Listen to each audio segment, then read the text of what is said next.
Family में सामंजस्य बिठाना, वहाँ पे भी धैर्य और डिसिप्लिन ज़रूरी है। धैर्य इसलिए ज़रूरी है क्योंकि आपको हर चीज़ का जवाब नहीं देना है। अगर आप फैमिली के लोगों का हर चीज़ का जवाब देंगे तो फिर वहाँ पे कलेश और बढ़ेगा, कम नहीं होगा। जब आपको घर में कोई लड़ाई सुलझानी तो वहाँ पे बहुत ही अनुशासित होकर आपको बोलना है, शब्दों का चयन बहुत ही सोच समझ के करना है। पता चला ऑलरेडी घर में कलेश हो रहा था, आपको मुँह से कुछ ऐसा निकल गया उल्टा सीधा और कलेश बढ़ गया। 2 लोग तो लड़ ही रहे थे घर में, तीसरे आप भी अब शामिल हो गए उसमें, तो और हेडेक बढ़ जाएगा आपको।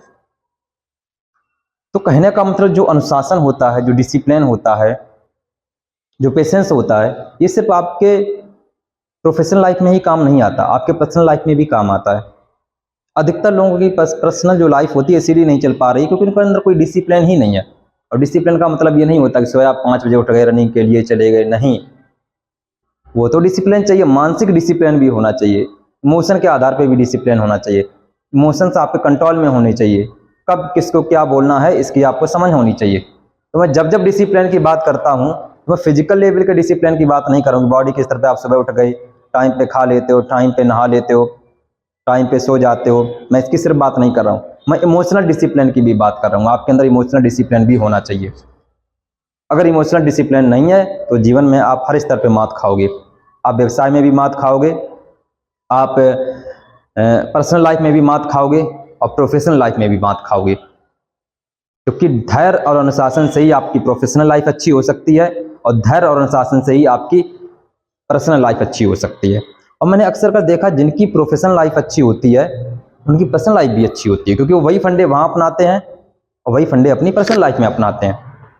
जैसे मान लो किसी की कपड़े की दुकान है तो वो कस्टमर से धैर्य से बात करता है, भले कस्टमर थोड़ा ऊपर नीचे भी बोल जाए, लेकिन जो अच्छा समझदार दुकानदार होता है वो हमेशा प्यार से बात करेगा। वो जहाँ तक ज़्यादा अगर ऊपर नीचे मेरे मुंह से कुछ निकल गया तो इंसान कस्टमर मेरे हाथ से निकल जाएगा और ये हमारा रिपीटेड कस्टमर नहीं बन पाएगा, तो हम अपना लॉस कर देंगे कस्टमर का। तो वही चीज़ वो समझदार होता है, वही चीज़ अपने पर्सनल लाइफ में भी लगाता है। मान लो उसकी पत्नी है तो पत्नी से सोच समझ के बोलेगा, वो अच्छी तरीके जानता है कुछ मुंह से अगर उल्टा सीधा ऊपर नीचे निकल गया तो कलेश होगा 2-3 दिन तक और फिर मेरा भी माइंड अपसेट रहेगा, जिसका असर मेरी प्रोफेशनल लाइफ पे पड़ेगा। तो मैं प्रोफेशनल लाइफ में मेरी लॉस में चली जाएगी और घर में कलेश अलग से हो जाएगा, सुकून में अलग से खो बैठूंगा। तो इसलिए समझदार व्यक्तियों को देखना जो अच्छे प्रोफेशनल होते हैं वो घर में भी बहुत अच्छे से बात करते हैं, अपनी पत्नी से, अपने बच्चों से, अपने भाई से। वो जानते हैं कि दोनों का कनेक्शन है आपस में, एक चीज़ गड़बड़ हुई तो दूसरे अपने आप गड़बड़ हो जाएगी। प्रोफेशनल लाइफ गड़बड़ हुई तो पर्सनल लाइफ आपकी गड़बड़ हो जाएगी, पर्सनल गड़बड़ हुई तो प्रोफेशनल गड़बड़ हो जाएगी। तो वो सब चीज़ संभाल के रखता है, ना वो पर्सनल लाइफ गड़बड़ होने देता है और ना वो प्रोफेशनल लाइफ गड़बड़ होने देता है। और दोनों लाइफ में तभी बेहतर चल सकती हैं जब आपके अंदर डिसिप्लिन हो, अनुशासन हो और पेशेंस। 2 चीज़ें होनी चाहिए, पहला अनुशासन, दूसरा पेशेंस। इन 2 के अलावा ना आपकी प्रोफेशनल लाइफ बेहतर हो सकती है, ना आपकी पर्सनल लाइफ बेहतर हो सकती है। तो इन पर आप काम करें।